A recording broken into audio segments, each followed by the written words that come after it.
Mientras Sephiroth se pierde en delirios de divinidad y multiversos, hay un hombre en las sombras que está ganando la guerra más importante de todas, la de nuestra percepción. Muchos dicen que Rufus Shinra apretó el gatillo contra su propio padre, y aunque físicamente fue la Masamune de Sephiroth la que terminó el trabajo en el piso 70, la realidad es mucho más fría. Rufus ya había sentenciado a su progenitor mucho antes de que la espada lo tocara. Rufus no es solo el heredero de un imperio, es la grieta más profunda en la narrativa de Final Fantasy VII, un personaje increíblemente fascinante que prefiere ver al planeta arder antes que perder el control sobre sus cenizas. Si alguna vez sentiste que tras su mirada fría se esconde algo mucho más oscuro que la codicia corporativa, estás en el lugar correcto. Hola, esto es Wildspeed, rescatando el pasado del olvido para entender el futuro de nuestros remakes favoritos. Pongamos bajo la lupa al hombre que juró cambiarlo todo solo para recordarnos que el apellido Shinra nunca viene sin un precio de sangre.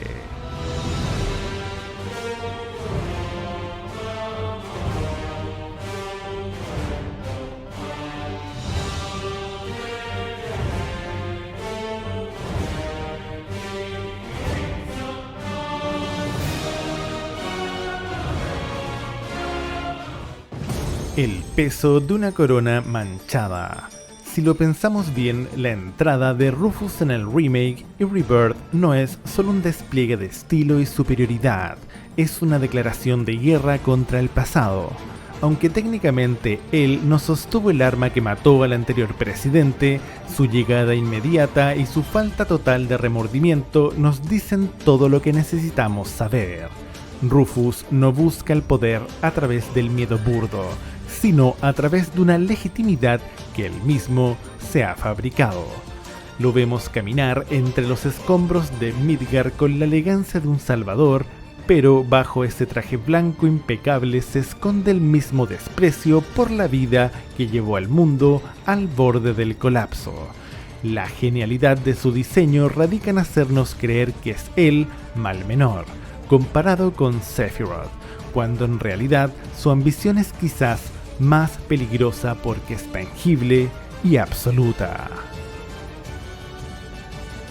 El reformador de mentira. Rufus se vende a sí mismo como el hombre que limpiará los pecados de su padre, pero sus acciones cuentan una historia muy diferente.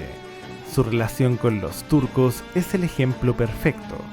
No los ve como aliados, sino como herramientas de una voluntad que no admite réplica.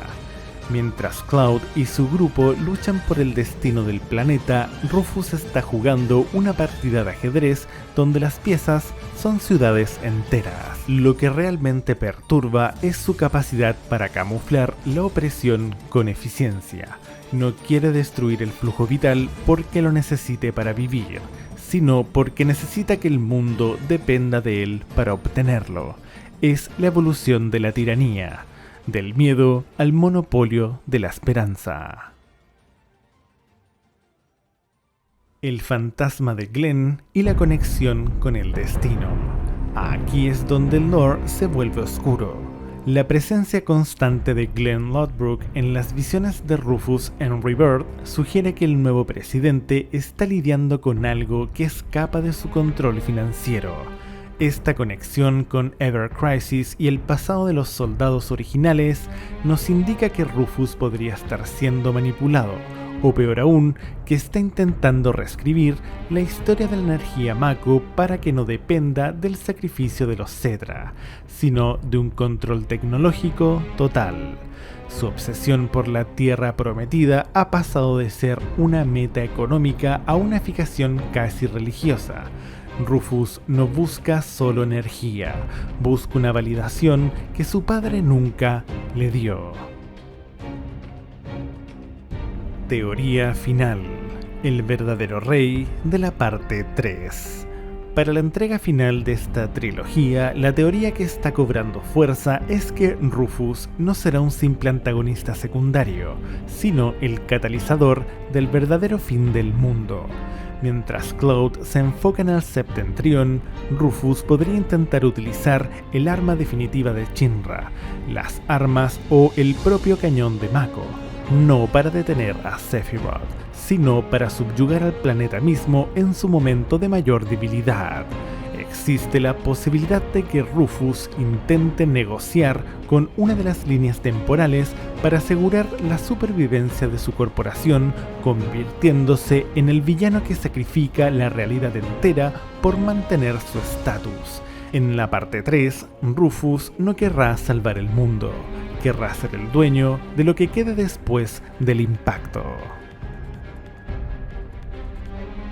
En conclusión, con todas las cartas sobre la mesa, Rufus Shinra termina siendo el espejo más amargo de nuestra propia realidad dentro de Final Fantasy VII. Es el recordatorio de que a veces los villanos más peligrosos no son los que tienen alas largas, sino aquellos que nos prometen un orden que solo les sirve a ellos. Si reflexionamos lo suficiente, Rufus está atrapado en un ciclo de odio y ambición que lo convierte en una figura trágica pero letal. Es un hombre que tiene el mundo a sus pies, pero el alma tan vacía como el trono que heredó. Más allá de su estética impecable, Rufus es un pilar narrativo fundamental. Personalmente me fascina cómo su nuevo diseño no solo moderniza su figura, sino que proyecta esa frialdad necesaria para un personaje que ha llegado para reclamar un protagonismo absoluto en el destino de la saga. Ahora me encantaría saber qué piensan ustedes. ¿Creen que Rufus tendrá un momento de redención sacrificándose por el planeta o terminará siendo peor que su padre en la parte 3? Los leo en los comentarios. Si este viaje por las sombras de Shinra les ha cautivado, hay un secreto aún más profundo que el destino intenta ocultarnos y late con fuerza en aquel altar olvidado. Pero esa es una verdad que ya he comenzado a desentrañar en este otro vídeo sobre el destino de Aerith. Tienen el enlace directo en la pantalla y en la descripción. Los espero allí para seguir conectando los puntos. Y si conocen a alguien que comparta esta fascinación por Rufus, no duden en enviarle este análisis. Un abrazo.